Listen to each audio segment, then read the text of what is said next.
All right, guys, grab a cup of coffee. Today we're going to do our weekly update on me selling some puts and calls for some extra income on the side. And here I just like to do just that. I like to sell some puts and calls. I have a few grand that I put to doing this and just see if I can make consistent income. And before we get into the numbers, if you like this kind of content, and I also talk about a plethora of different subjects, please consider subscribing. That way you don't miss any in the future.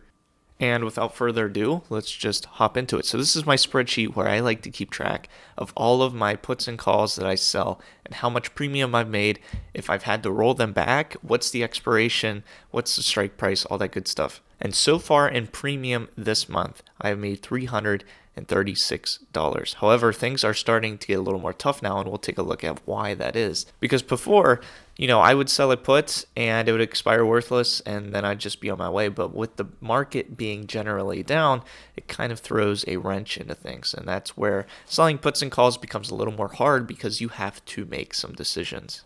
And you can see of all the stocks that I've sold puts and calls on, it's mostly been Ford and SoFi. Those are the big two that I've made transactions on the most. And so if we hop over to Robinhood, this is where I do all of my selling of puts and calls. Here are my current options right now. I have one put that I sold on Ford for $12.85. That's the strike price. Right now, it's worth $97. So it's worth a lot more than what I sold it for or what premium was given to me, which is not good. It's kind of the opposite. Like if I were to buy a stock and it were to go up in value, that would be good. This is kind of the opposite. SoFi, I have three puts I sold at $7 strike. They've also gone up in value because SoFi itself has gone down. And then I have a Marqeta put that I sold at $6. It's also gone up.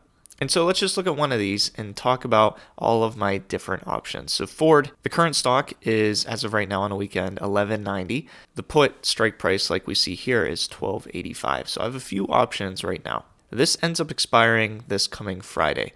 And if this is still in the money by then, meaning that the price of Ford is lower than the strike price of $12.85, I will have to buy 100 shares of Ford. That's option A. And so I'll keep any premium I was given when I sold this particular put, and then I'll have to buy 100 shares of Ford at $12.85 while the stock is worth $11.90. And this is the risk you impose when you sell a put.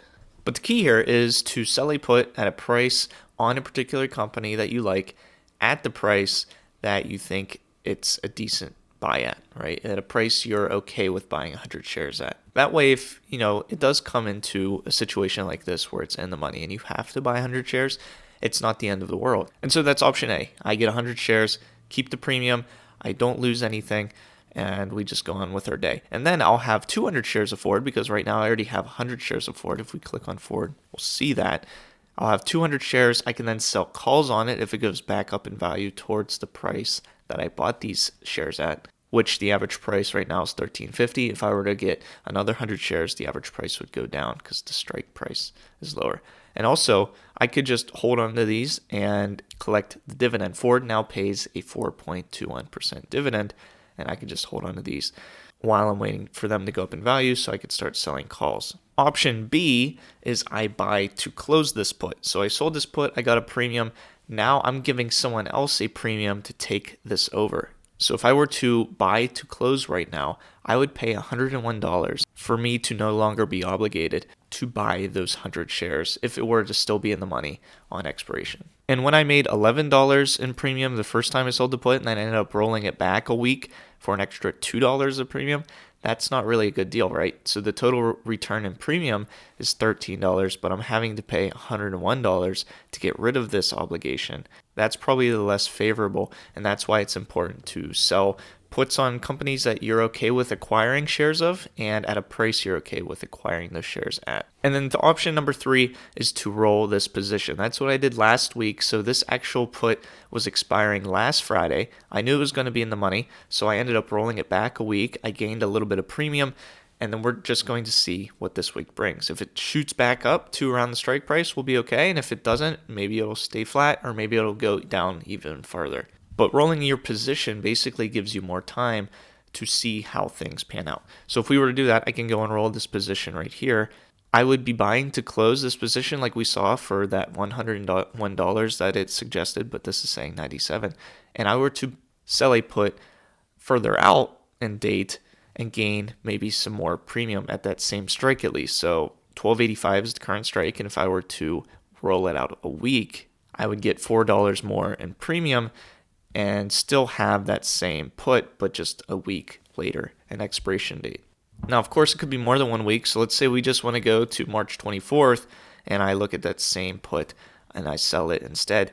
Instead of $4 in premium, I'll get $13 in premium, and then I have till March 24th to see if that goes back out of the money and expires worthless. So those are my 3 options. I think number 2, where I just buy to close, is out of the picture. It's either going to be option 1, where I go ahead and just acquire those 100 shares, or I end up rolling it back a few weeks and, like we see here, get $13 in premium. But we don't have to worry about that just yet. I'm going to give it some time because this doesn't expire till this Friday, and see what happens throughout this week. But yeah, this is the time where everything is in the money. You have to make these kind of decisions. It's not as easy as, oh, we just sell a put and a week later they keep expiring out of the money because the price is either stagnant or it goes up. And by the way, this is probably going to be the total return for the month of February. So $336. I think my goal is to try to get $200 each month on average in premium. So we're well above my goal. But if things keep going down, we're likely not going to make as much premium next month. It's just something we have to wait and see. So thanks so much for watching. Hopefully you found this video entertaining in the least. This isn't a recommendation to follow me by any means. I just like to document this and just see how it performs. But thanks so much for watching, and I hope to see you in a future video.